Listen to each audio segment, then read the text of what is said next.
Hello, నేను విశేషరావు. ఆంధ్రప్రదేశ్ మంత్రి లోకేష్ గారు కుటుంబ సమేతంగా ఇటీవల కాలంలో ప్రధానమంత్రి నరేంద్ర మోడీ గారి ఆహ్వానం మేరకు ఢిల్లీ వెళ్ళి ఆయన ఇచ్చినటువంటి ఆతిథ్యాన్ని స్వీకరించారు. సో 2.5 గంటల సేపు లోకేష్ గారు కుటుంబ సమేతంగా నరేంద్ర మోడీ గారి ఇంట్లో ఎలా గడిపారు, ఏం చేశారు అనే దాని మీద చాలా ఆసక్తి నెలకొంది. అందుకే లోకేష్ గారు ఢిల్లీ కేంద్రంగా చేసుకుని ఆ 2.5 గంటల పాటు ఏం చేశారు ఆయన అనేది చాలా క్లియర్గా విడమర్చి చెప్పారు. ఏంటి అని అంటే, ఫస్ట్ 1 అవర్ ఆంధ్రప్రదేశ్ రాష్ట్రంలో ఉండేటువంటి పరిస్థితులు, ఆంధ్రప్రదేశ్ రాష్ట్ర అభివృద్ధి గురించి మాట్లాడాను నరేంద్ర మోడీ గారితో అని చెప్పారు. దాదాపు 1 అవర్ టోటల్గా ఆంధ్రప్రదేశ్ సినారియో ఏంటి అనేది మాట్లాడానని చెప్పారు. ఇక మిగిలినటువంటి 1 అవరు ఆయనతోటి ఆయన అనుభవాలని, అలాగే నరేంద్ర మోడీ గారి అనుభవాలని, వీటన్నిటినీ పంచుకున్నాము అని చెప్తూ తనకి స్పీడ్ ఉంది, ఆ స్పీడ్లో కొన్ని నిర్ణయాలు తీసుకుంటున్నాను, కొన్ని తప్పులు అవుతున్నాయి, దానికి సరిచేసుకునేందుకు ఒక సలహా ఇవ్వండి అని చెప్పి నరేంద్ర మోడీ గారిని అడిగారట. అడిగితే ఆయన ఇచ్చినటువంటి సలహా ఏంటంటే, పని చేసే వాళ్ళే తప్పు చేస్తారు, పని చేయకుండా ఇంట్లో పనుకునేటువంటి వాళ్ళు తప్పు చేయడానికి అవకాశం లేదు. కాబట్టి నువ్వు చేసే పనిలో నిజాయితీ ఉన్నప్పుడు తప్పులు ఉన్నా పర్లేదు, ప్రజలు అర్థం చేసుకుంటారు, కాబట్టి దాని గురించి ఆలోచించాల్సిన అవసరం లేదని చెప్పి ఒక సలహా ఇచ్చారట. ఇక 2, గుజరాత్లో కానీ 3 సార్లు ఆయన ముఖ్యమంత్రి అయ్యారు, అలాగే ప్రధానమంత్రిగా ఆల్రెడీ 3 సార్లు అయ్యారు.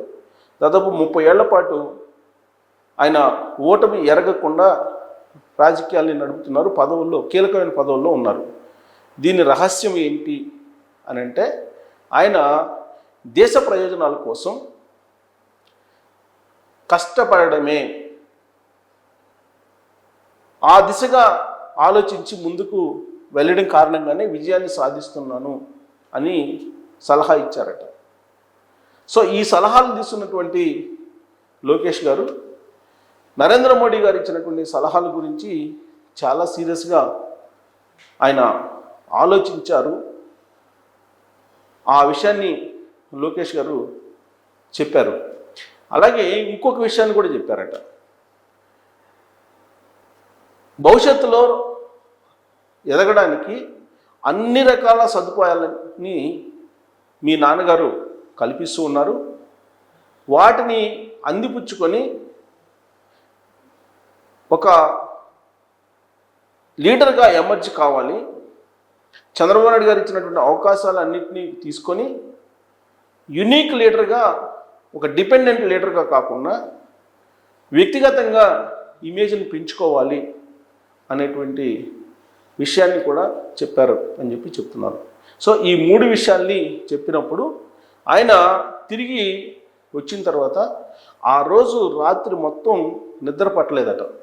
నరేంద్ర మోడీ గారు ఇచ్చినటువంటి సూచనలు, సలహాలు, వాటి గురించే ఆలోచిస్తూ ఆల్మోస్ట్ ఎర్లీ మార్నింగ్ 4 వరకు ఆ రోజు నిద్ర పట్టలేదు.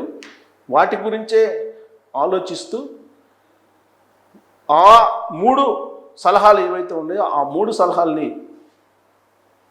జీర్ణించుకొని, ఆ 3 సలహాలని గుర్తించుకుంటూ ప్రతిరోజు తాను రాజకీయంగా ఎదగడానికి ప్రయత్నం చేస్తున్నాను అని చెప్పి చెప్తూ ఉన్నారు.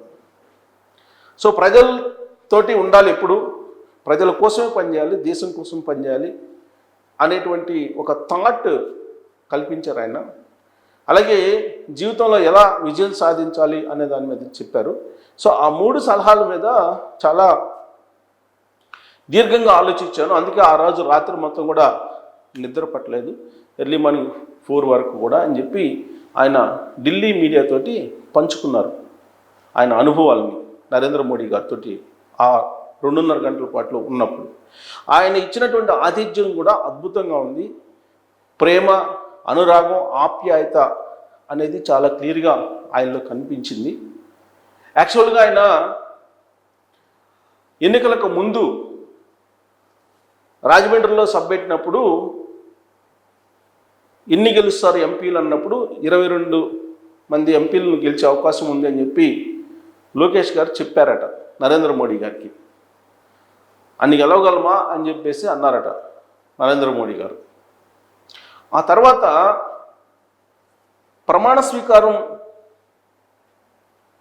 స్వీకారోత్సవానికి వచ్చారు. చంద్రబాబు గారు ప్రమాణ స్వీకారం జరిగింది కదా ముఖ్యమంత్రిగా.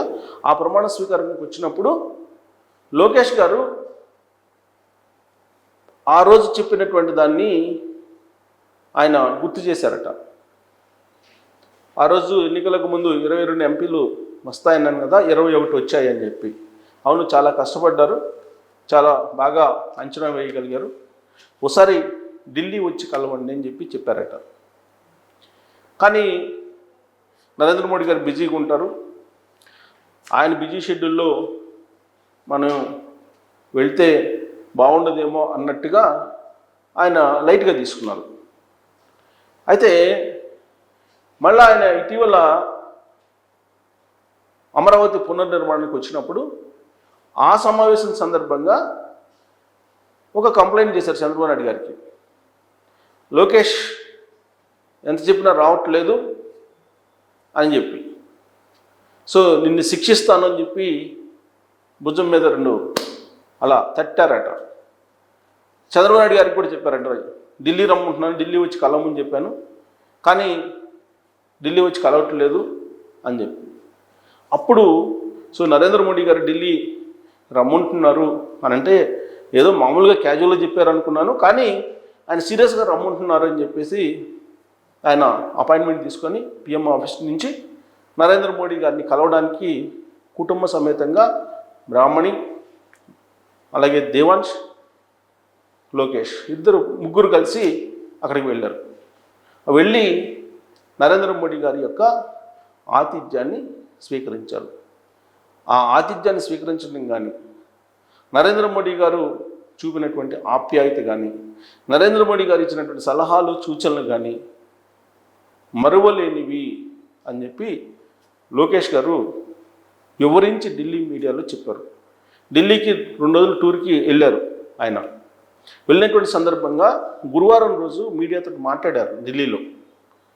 అక్కడ ఉండేటువంటి జర్నలిస్టులు నరేంద్ర మోడీ గారితో మీరు విందులో పాల్గొన్నారు కదా, ఆతిథ్యం తీసుకున్నారు కదా, మరి 2.5 గంటల పాటు ఏం చేశారు అనేది ఇప్పటివరకు మీరు ఎక్కడా చెప్పలేదు, అందరికీ ఆసక్తిగా ఉంది ఆ 2.5 గంటల పాటు ఏం మాట్లాడుకున్నారు, ఎలా జరిగింది అనే దాని మీద అని చెప్పి అడిగినప్పుడు ఇవన్నీ చెప్పారట. చెప్తూ ఆయన్ని కలిసి వచ్చిన తర్వాత, ఆయనతో మాట్లాడిన తర్వాత, ఆయన ఇచ్చినటువంటి సూచనలు సలహాలు తీసుకున్న తర్వాత వాటి గురించి ఆలోచిస్తూ ఆ రాత్రి మొత్తం నిద్రపట్టలేదు, ఎక్కువ 4 వరకు నాకు అనేటువంటి విషయాన్ని చెప్తూ నరేంద్ర మోడీ గారు ఇచ్చినటువంటి ఆ బూస్టప్ తోటే ఇప్పుడు రాజకీయాల్లో చురుగ్గా ఉంటున్నానని చెప్పి లోకేష్ గారు చెప్పారు. అది ఆ రాత్రి జరిగినటువంటి సంఘటన. సో ఇప్పటివరకు ఉన్నటువంటి ఆసక్తి ఏదైతే ఉందో ఆ ఆసక్తి తాలూకు ఉన్నటువంటి ఒక ఆతుర్తని లేదంటే తెలుసుకోవాలనేటువంటి జిజ్ఞాసని ఇప్పుడు లోకేష్ గారి ద్వారా అందరూ తీర్చుకున్నట్టయింది. సో లోకేష్ గారు నరేంద్ర మోడీ గారి గురించి చెప్పినటువంటి మాటలు విన్న తర్వాత మీకేమనిపిస్తుంది? ట్రోల్ చేయొచ్చు. Thank you.